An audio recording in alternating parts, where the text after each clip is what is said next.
Beri salam. Selamat pagi Pak Guru. Ya, baik, selamat pagi. Silakan dulu. Baik, sebelum kita memulai pembelajaran kita pada pagi hari ini, kami minta kesediaan salah satu orang untuk mendidik kita di dalam. Siapa yang mau? Ya amin. Tepuk tangan dulu untuk pertemuan kita pada hari ini. Jurusan pertama yaitu yang akan kita bahas adalah kenali potensi. Itu jurusan pertama yang hari ini menjadi pembahasan kita atau materi kita pada pagi hari ini dalam layanan hubungan konseling, yaitu layanan klasika. Yang khusus untuk materi ini, kenali potensi ini, kita akan bahas khusus tentang ada 3. Tapi hari ini dalam pertemuan ini kita bahas salah satu, yaitu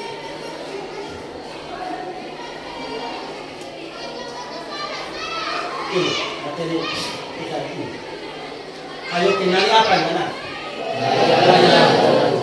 Untuk materi kita pada pagi hari ini, gaya belajar ini ada tujuan layanan atau tujuan pembelajaran. Yang pertama itu adalah peserta didik dapat, mungkin dari sekolah dari sana bisa baca. 2.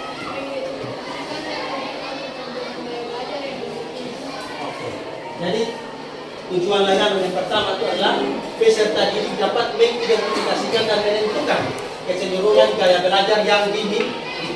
Sekarang kita tidak menjelaskan lagi di depan. Sekarang masing-masing ambil HP. Silakan ambil HP, kasih data. Kalau yang tidak ada data, teman yang bisa data banyak, mungkin hari ini dia bisa lakukan kasih terhadap teman yang tidak ada data, mungkin bisa hotspot ya, supaya semuanya bisa tes. Nanti Pak kirimkan link di ketua kelas, kemudian ketua lanjutkan ke grup ya. Baik, ada yang mungkin sudah login, sudah masuk?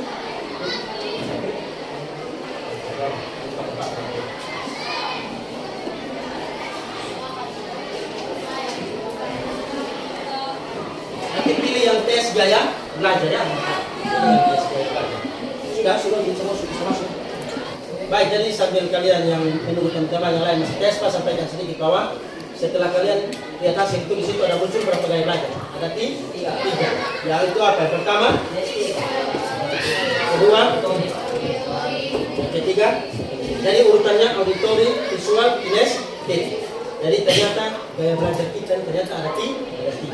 Nah, dari 3 itu, dari lihat hasil itu ada beberapa teman tadi, ada yang cenderung dia lebih dominan itu di salah satu gaya belajar seperti ini kita tadi. Apa tadi? Visual. Itu 56%. Lalu ada yang berkisar di 30% seperti Larissa tadi.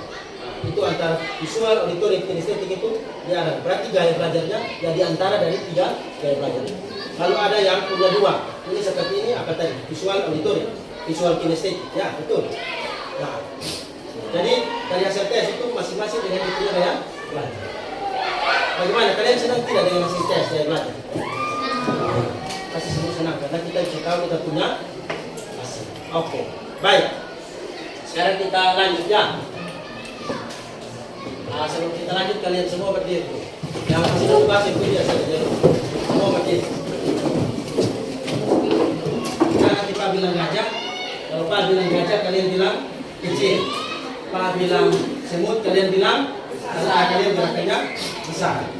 Lalu kalau Pak bilang cacing, kalian bilang panjang. Pak bilang ular, kalian bilang gerakannya pendek. Bisa? Oke. Semut. Besar. Gajah. Kecil. Semut. Besar. Gajah. Kecil. Semut. Besar. Semut. Besar. Gajah. Kecil. Ular. Pendek. Ada yang ular tadi Pak? Panjang. Cacing. Panjang. Ular. Pendek. Ular. Pendek. Ular. Pendek. Cacing. Panjang. Semut. Besar. Gajah. Kecil. Oke, baik. Tentang dulu. Silakan dulu. Baik. Jadi eksperimen tadi itu bagaimana kira-kira bisa tahu apa dari maksud dari permainan tadi itu apa? Apa? Ya, itu ganti kerjaan itu proses. Nah, kalian lihat tadi di gaya belajar tadi itu ada salah satu gaya belajar yang dia harus untuk konsentrasi. Kalau mengganggu nanti orang ada yang ribut itu sangat enggak. Mungkin itu kayak belajar auditor, karena dia mengandalkan. Jadi kalau guru sementara menjelaskan lalu ada yang ribut itu sangat enggak. Ya, sekarang kalian diskusi dalam kelompok. Waktu diskusi hanya 5 menit saja. Ya, nah diskusi dalam kelompok ini nanti kelompoknya ada 3. Jadi nanti kalian duduk berdasarkan pengelompokan berdasarkan kalian punya hasil tes yang belajarkan. Jadi kalian lihat yang paling dominan atau yang presentasinya paling tinggi. Jadi kalau presentasinya paling tinggi auditori berarti gaya belajarnya auditor. Visual berarti visual, kinestetik berarti kinestetik.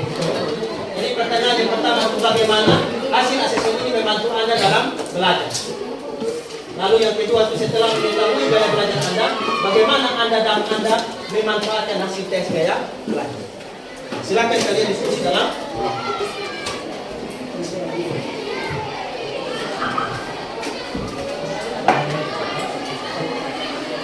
Nah, teman-teman yang auditori dan kinestetik dengan hasil presentasi dari visual. Oke, baik, silakan di tempat saja Bapak. Berdiri. Baik, yang dua kelompok dengar ya hasil diskusi dari teman kalian.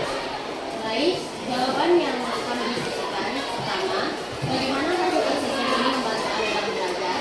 Menurut kami, dengan menemukan gaya belajar, kita dapat meningkatkan efektivitas dan menyesuaikan gaya atau cara kita belajar, yaitu menggunakan kreativitas. Lalu nomor 2, setelah mengetahui gaya belajar Anda, bagaimana Anda memanfaatkan hasil tes gaya belajar? Kita bisa memanfaatkannya dengan belajar dari video, gambar, peta, diagram, dan bacaan, belajar dari apa yang terlihat, karena belajar kita adalah visual. Oke, baik, tepuk tangan dulu untuk teman-teman. Baik, terima kasih. Oke, baik. Ya, dari anak-anak yang kalian sampaikan tadi itu, para kalian sudah memahami mengerti manfaat, lalu cara bagaimana kalian memanfaatkan hasil daripada tes gaya belajar. Ya, dan tadi kalian sampaikan itu, sekarang kita lihat. Sebenarnya apa itu gaya belajar? Jadi gaya belajar adalah suatu cara atau kebiasaan seseorang dalam belajar. Nah, hasil kalian tadi itu akan menjadi kebiasaan yang kalian lakukan secara berulang-ulang. Kenapa disebut kebiasaan? Karena itu akan terjadi secara berulang-ulang. Jelasnya seperti ini. Ini orang yang mendengarkan, tidak mendengar. Jadi dia bisa mengingat kalau dia mendengar. Kalau dia hanya lihat saja gambar atau praktek, dia itu lupa. Tapi dia bisa mendengar, bisa memahami, bisa ingat kalau ya. Nah, ini orang dengan gaya belajar auditor. Jadi kalau mereka tipe gaya belajar visual. Jadi kalau orang dengan gaya belajar visual, walaupun dia tidak mendengar, tapi hanya dengan melihat saja, dia bisa ingat. Nah, orang-orang ini cenderung mereka suka kalau pembelajarannya itu ada gambar, ada video. Nah, itu mereka senang. Karena mereka mengandalkan apa? Penglihatan. Lalu mengamati, memandang dan lain-lain. Nah, kekuatan gaya belajar ini terletak pada penglihatan. Oke. Nah, ini merupakan gaya belajar yang ketiga adalah apa? Kinestetik. Nah, orang dengan gaya belajar ini mereka lebih senang apa? Lebih senang apa? Praktek. Mereka akan mengerti, akan memahami kalau mereka langsung praktek gaya pembelajarannya. Jadi orang yang tipe kenapa nggak berjalan? Ini orang yang kinestetik ini. Di sini kalau disampaikan orangnya tidak tenang. Dia juga sering bergerak. Betul kan yang kinestetik? Dia tidak dulu diam, sering bergerak. Lalu kalau dia sudah dapat materi begitu biasanya dia langsung eksperimen, dia langsung coba buat. Nah, ini tipe gaya belajar yang ditimpa. Nah, ini dia punya cara belajar yang tepat.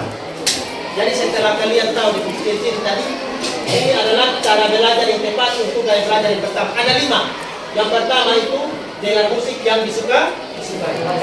Betul kau? Nah, lalu yang kedua, jadi orang auditori kalau bilang menang, kalian dong senang dengan musik. Yang kedua bisa merekam saat guru mengajar, lalu di kemudian hari bisa didengarkan kembali. Jadi kemudian orang cepat jelas kalau kita merekam pulang di rumah dong misalnya. Contohnya yang ulang-ulang lama-lama seperti. Lalu yang ketiga, apabila membaca buku bisa sambil apa ya diucapkan dengan suara melati untuk lebih mudah memahami atau lebih betul kok. Jadi dong baca dulu buku suara. Tapi kalau ujian jangan nanti dengan teman-teman. Lalu yang keempat, mendengarkan apa ini? Materi yang diajarkan guru saat di kelas dengan seksama. Artinya mereka fokus perhatian karena mereka mendengarkan dan mereka seksama. Lalu yang terakhir, yang kelima adalah belajar dengan diskusi bersama teman supaya lebih mudah dan memahami maupun mengingat materi yang disampaikan. Oke, kita lihat cara belajar yang tepat untuk visual. Ini ada 5 juga. Yang pertama, belajar dari gambar maupun video yang menarik. Lalu yang kedua, membaca buku yang tidak banyak tulisan. Saya tetapi juga memiliki ilustrasi. Lalu yang ketiga, saat belajar bisa sambil lakukan apa nih? Doodling-nya atau coretan atau gambar supaya lebih fokus. Jadi kamu belajar sambil kamu coret. Yang keempat, gunakan spiral warna warna-warni saat membuat catatan. Lalu yang kelima, membuat apa ya? Atau peta pikiran untuk mudah belajar. Yang terakhir, kinestetik. Saat mendapatkan materi belajar, sejak bila memungkinkan segera mencoba praktek. Jadi setelah kamu menerima materi, orang cenderung langsung praktek. Supaya apa? Supaya mudah ingat dan memahami. Lalu yang kedua, belajar sambil melakukan aktivitas yang melibatkan gerakan, misalnya sambil berjalan atau sederhana menjadikan jam. Jadi ya, sekarang tugas masing-masing kalian ya. Ini kerja masing-masing orang. Buatlah strategi pembelajaran yang efektif berdasarkan gaya belajar kalian masing-masing. Strategi pembelajaran yang efektif sesuai atau berdasarkan gaya belajar kalian masing-masing. Silakan tulis nama dengan jelas. Oke, waktu kerja 5 menit. Silakan. Ya, bagaimana? Kalian sudah selesai kerja, anak-anak? Sudah. Semuanya sudah? Sudah. Oke, kalau begitu silakan kumpul. Lagi keras informasi dari segera merata. Yang di sana kumpul satu tempat nanti paham. Kita lanjutkan. Ya, ini ada evaluasi layanan kita pada hari ini berkaitan dengan materi tentang apa? Daya belajar. Nah, ini cara pengisian ketika kalian baca pernyataannya lalu kalian letak sangat memuaskan, kurang memuaskan atau tidak memuaskan. Baik, bagaimana semua sudah selesai isi? Sudah. Kalau begitu kumpul di teman di belakang depan, kita semua kasih taruh saja di depan. Yang ini kumpul di sana. Baik, anak-anak kalau semua sudah selesai isi evaluasi hasil layanan, kita lanjut ya. Ya, sekarang kita masuk pada kesimpulan. Baik, mungkin ada yang bisa menyampaikan kesimpulan daripada pertemuan kita pada pagi hari ini. Kira-kira seperti apa yang kalian rasakan daripada pertemuan kita pada hari ini? Mungkin ada yang mau menyampaikan kesimpulan dari kita, silakan. Oh ya, ini itu silakan. Berarti pembelajaran terkadang belajar kita bisa membaca. Hal ini akan membantu kita meraih prestasi dan sukses. Oke, baik, tepuk tangan dulu. Baik, anak-anak, apa yang kalian juga sampaikan tadi itu mewakili kalian semua, dan memang benar sekali. Gaya belajar ini ternyata sangat penting untuk kalian tahu, lalu kalian memahami. Dan lebih penting lagi adalah bagaimana kalian bisa dapat mempraktekkan, karena gaya belajar ini merupakan kunci untuk mengembangkan kinerja dalam pekerjaan di sekolah dan dalam situasi-situasi baik antara pribadi maupun dengan orang lain. Baik, sekian pertemuan kita pada siang hari ini. Nanti kita ada dalam pertemuan berikut. Mungkin nanti kita bisa melakukan tes lulusan atau tes yang lain yang ada di aplikasi atau pintar. Mau tidak? Mau tes yang tes lulusan mau tidak? Oke, nanti kita di pertemuan berikutnya. Tadi kita awali dengan doa karena itu panggil satu orang untuk pimpin kita untuk doa. Silakan.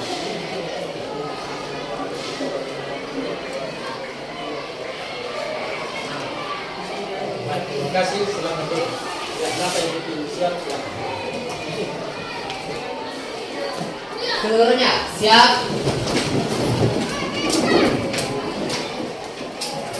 Beri salam. Terima kasih Pak Guru. Baik, terima kasih anak-anak. Selamat pagi.